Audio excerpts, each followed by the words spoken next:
Anger around Qantas grows with calls for CEO Alan Joyce's multi-million-dollar bonuses to be axed. Shoppers have cut back their spending for the first time since 2021, and Barbie officially becomes the top-grossing film of the year so far. Welcome to Fear and Greed Business News, Australia's best business podcast. It is Tuesday, the 5th of September, 2023. I'm Michael Thompson, and with Sean Aylmer still away, I am joined instead by Jennifer Duke. Jen, good morning. Good morning, Michael. All right, big show today, and you've got a great interview coming up afterwards. It's actually very entertaining. You're speaking with Damien Greathead from Intuit QuickBooks Australia, which is a supporter of this podcast, and accountant turned comedian, which is not something that you hear very often, Anthony Limo Lehman, who is very well known from radio and TV and all over the place. Can I just say, Limo's actually just as funny in the interview as he is when he does stand-up. So we should have him on more often. We were talking all about what businesses need to know for the end of financial year. And Limo actually pitched us with his new television show idea called Accountant Wants a Wife. So it's a pretty funny chat.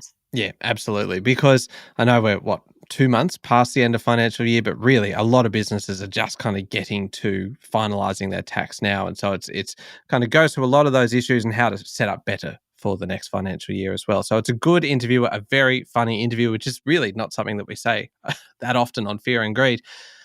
Now, the main story is not so funny, Jen. The situation for Qantas just keeps going from bad to worse. Qantas chair Richard Goyder is now under pressure to claw back CEO Alan Joyce's multi-million-dollar bonus. So apparently the chairman is set to meet with shareholders of the airline following last week's shock decision. That was from the competition watchdog to pursue up to $250 million worth of fines off of Qantas. And that was over claims that the airline sold tickets for flights that were already cancelled. So Qantas had a record annual profit last year, and Alan Joyce got more than $10 million worth of shares paid out to him on Friday. And there's another $12 million or so due to be paid to him for short and long-term bonuses for 2023. So the Australian Shareholders Association doesn't like this very much, and they've told the Australian that remuneration is a key focus issue for them, and the airline needs to consider what's appropriate. So we'll just have to wait for the annual report later this month, and that will tell us just how much Joyce is due to get in terms of bonuses ahead of a shareholder vote. And Jen, Qantas issued a statement yesterday about the ACCC proceedings that struck a slightly different tone to last week, I think. Yes, it was actually a very apologetic note, and they acknowledged concerns from customers in it as well as staff in the community. They said that the ACCC's claims relate to a period of significant upheaval for the airline during COVID, and they've worked pretty hard to fix the issues. But they did say their reputation has already been hit very hard, and they'd heard the disappointment loud and clear, but are determined to repair the relationship. However, despite that statement, Qantas shares still fell 2.9% over the day. Yeah, they're now sitting at, I think, the lowest point in 11 months, so it is not going well. It is, of course, a sitting week in Canberra, and so I imagine Qantas has come up every now and then in Parliament, even on the first day. Just a little bit. It hasn't been pretty at all for Qantas actually on Monday. So Labor MPs were encouraging Qantas shareholders to vote against Alan Joyce's pay packet, so they're sort of jumping into the pile.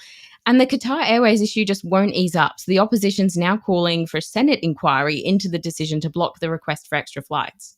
And it's not just a federal issue, is it either? You've got state Labor premiers wading in as well. Everyone's having a go. They are all having a crack. So Queensland's acting Premier Stephen Miles, he said that if it was up to the government there, they would have approved the flights. And WA Premier Roger Cook is actually in Jakarta this week, but that didn't stop the Financial Review from asking him about the situation. And he said that Qantas received heaps of goodwill in terms of taxpayer-funded help during the pandemic, and they should have returned that goodwill by keeping prices down while households are struggling with rising costs. He's also not convinced that WA is getting the best that they could be getting from Qantas. Prime Minister Anthony Albanese has had to deny in Parley that he gave any sweetheart deal to Qantas, and he says that Qatar can already opt to fly into Adelaide, the Gold Coast, Avalon, Hobart and Canberra, but simply chooses not to. There are some giveaway signs that you have spent a lot of time in Canberra and in Parliament House and reporting on all of these kinds of issues that when you refer to Parliament House as Parley. Parley, that's right. It's very familiar. Yeah, indeed. Makes it sound like such a cosy, friendly, happy place. Now, which I'm sure it is. Local markets, how did they perform yesterday, Jen? The S&P ASX 200 closed up 0.6% to 7,319 points after a pretty strong trading day. Resources, as well as metals and mining, were the best performing sectors, but consumer staples and healthcare performed the worst. And also in Pali, about 2,000 pharmacists were out the front yesterday to raise concerns about the new 60-day dispensing policy that just came into effect. And it's a major cost of living measure from the government, but the chemists have been saying it'll lead to job losses. So there's clearly some concerns there. In terms of companies, Western Australian lithium developer Liontown Resources topped the leaderboard, up 8.8%. That was after announcing a $6.6 billion takeover offer from New York chemical giant Albemarle. Lake Resources was the worst over the day, down 7%. And what's going on international markets? So in New Zealand, goods terms of trade rose 0.4% in the second quarter with falling import and export prices. ANZ actually expects this to plummet in the third quarter due to a fall in dairy prices and the rise in oil prices. Oil's actually been rallying to its highest level since November. That's amid expectations that the Organisation of Petroleum Exporting Countries will be tightening up supply. US markets were shut overnight for the Labor Day holiday yesterday. And over in Hong Kong, a new stock market liquidity task force has announced its first meeting later this week. They want to find new ways to expand capital sources, attract high-quality listings, encourage product innovation, and boost competition in Hong Kong. There you go. There's a bit going on. We've got plenty to cover. We'll be back in a moment with the rest of the day's business news.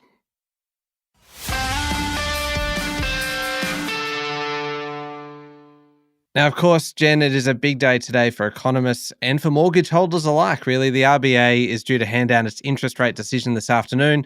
They've got plenty to discuss, haven't they? All this data that goes into this decision, including new data showing that shoppers are pulling back on spending over the past 12 months. Yeah, Michael, it looks like previous rate rises are finally taking effect. So household spending actually fell 0.7% or so in July compared to the year before. Now, that's according to the Australian Bureau of Statistics. And this is a really, really important piece of data because it's the first time since February 2021 that this particular indicator has fallen.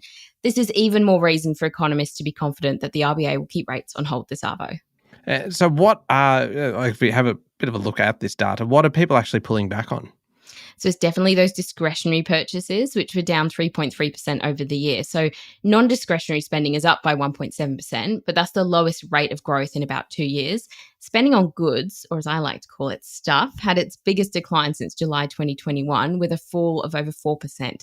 So people are holding back on things like furnishing, clothes, shoes, and all that fun stuff. So services spending increased, which was largely health, transport, and things like that.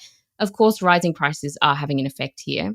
And we're also seeing similar things in online retail where spending has also stabilised. So a new report from IAB Australia and Pure Profile finds that shoppers are pretty cost pressured right now.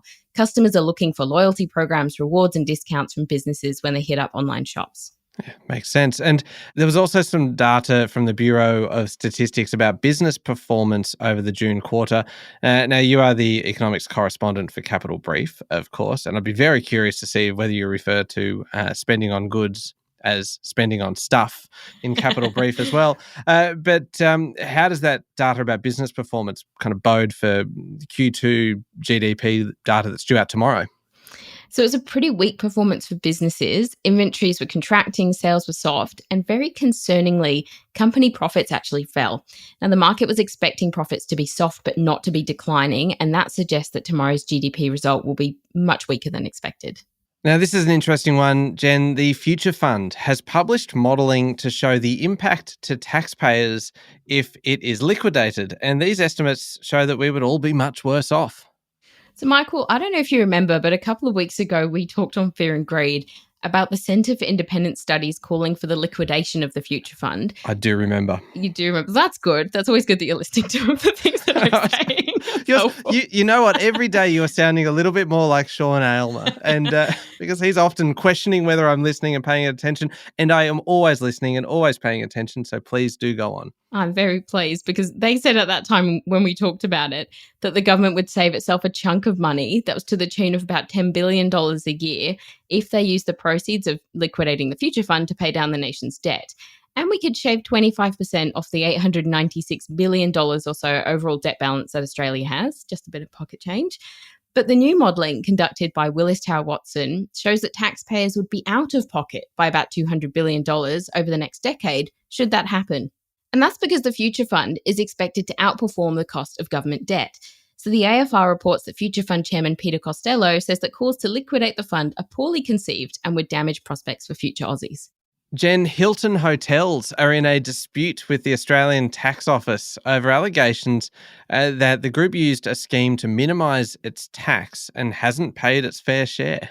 Like a lot of tax things, this one is a little complicated, but basically the global hotel chain's Australian arm has taken the ATO to federal court to argue over a tax assessment that says it owes about $81 million in unpaid taxes, penalties and interest.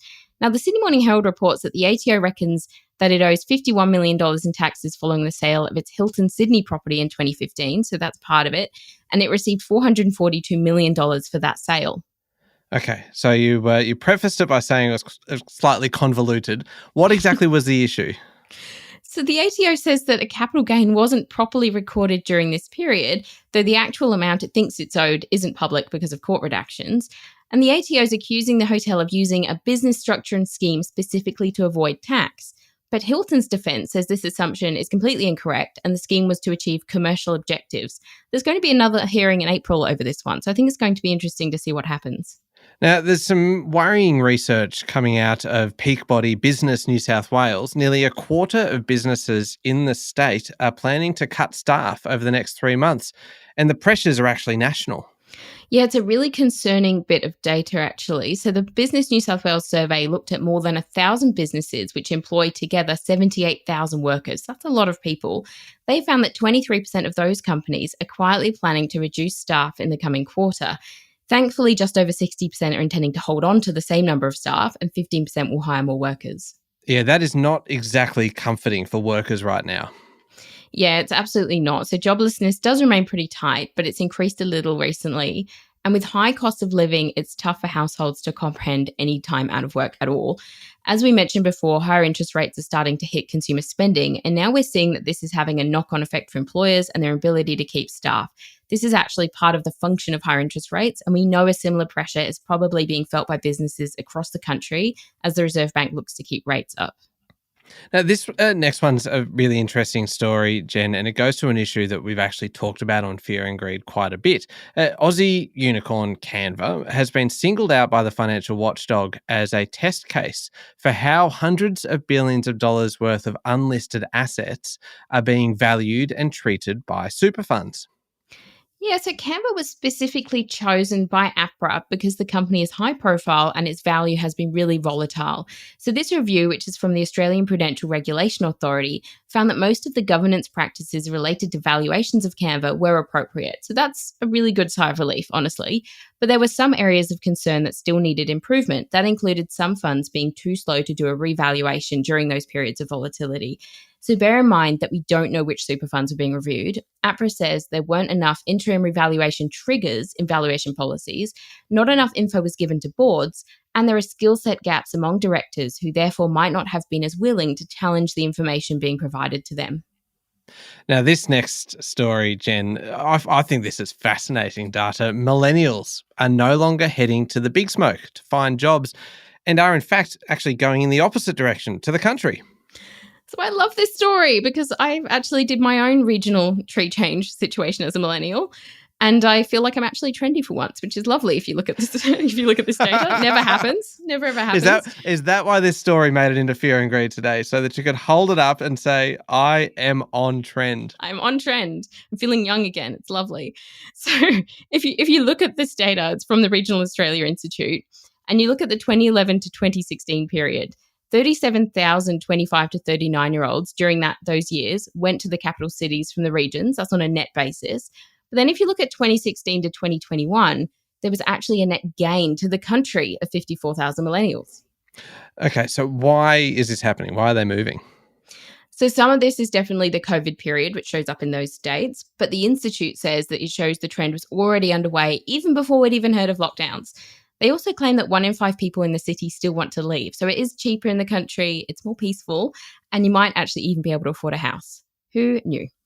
Well, look, I'm never going to miss an opportunity for a free plug, and I'm going to promote our sister podcast, How Do They Afford That?